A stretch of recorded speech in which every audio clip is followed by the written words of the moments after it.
They told us that growing up meant freedom, the ability to choose, to go anywhere, to become anyone.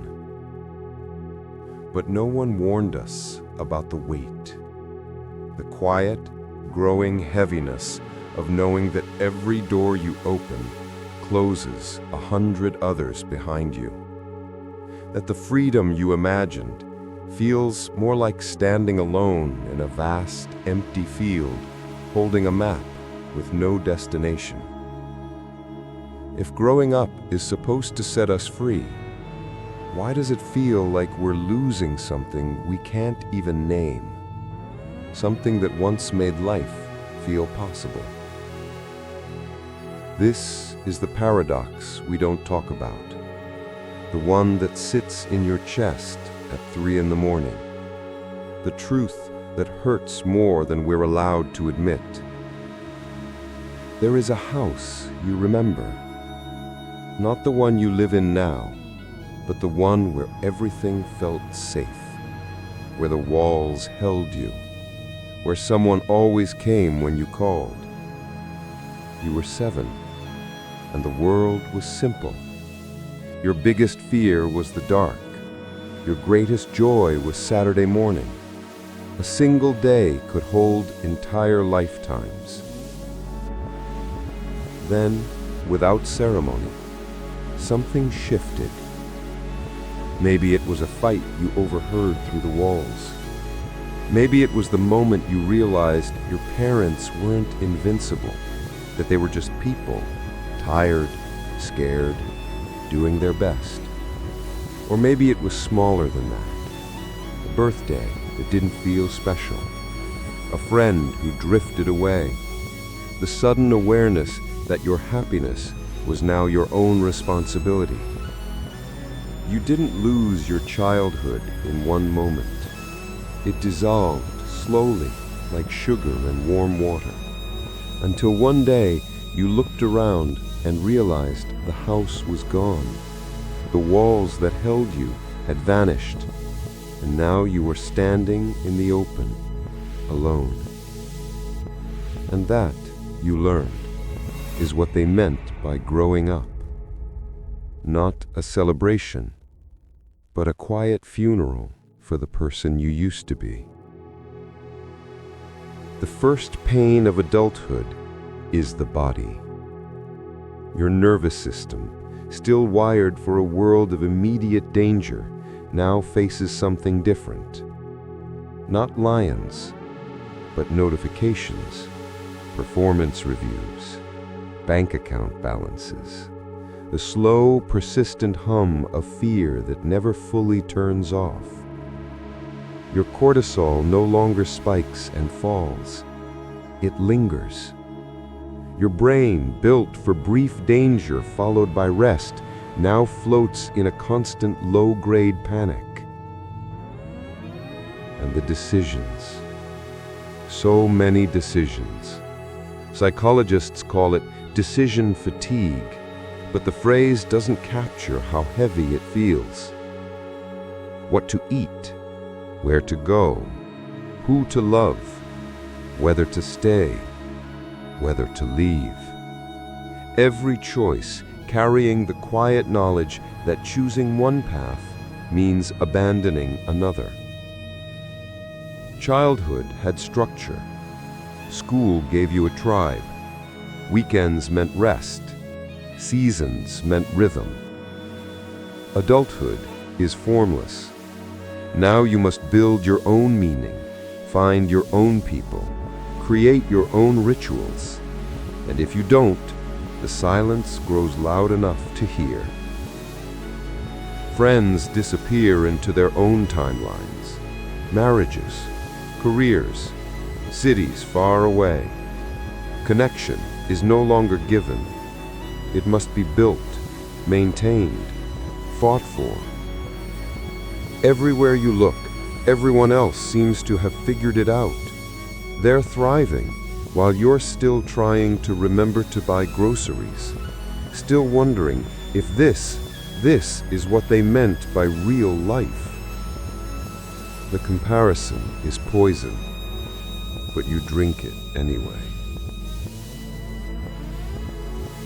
But the outer weight, the stress, the decisions, the loneliness, is only half the reason growing up hurts.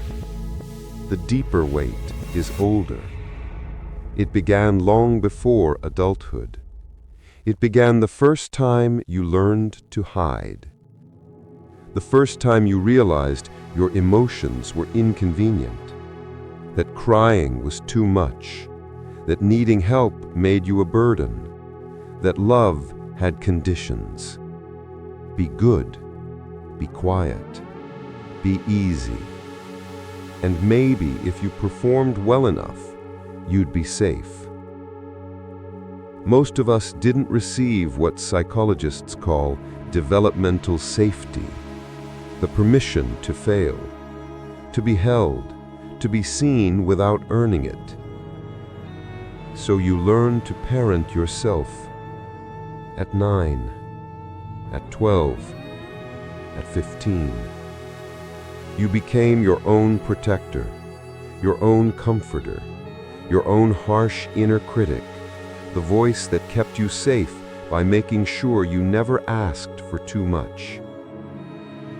And now you're here, an adult the world expects to have it together, while inside is a child who never learned how to rest, a child terrified of wanting, terrified of failing, terrified of being too much. So you carry everything yourself. The expectations, the pressure, the independence that people praise you for. You're so mature. You're so strong. You always know what to do. But that maturity wasn't a choice. It was survival.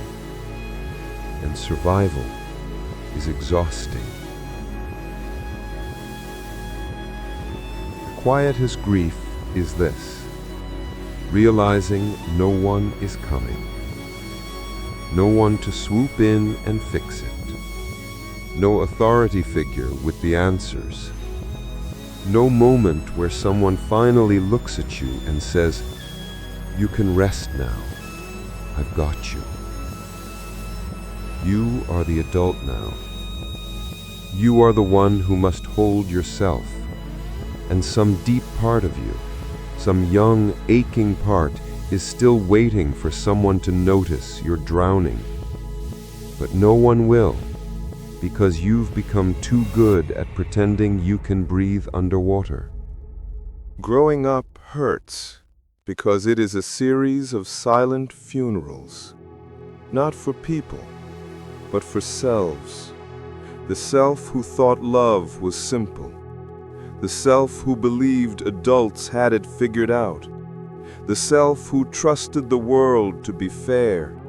The self who dreamed without limits.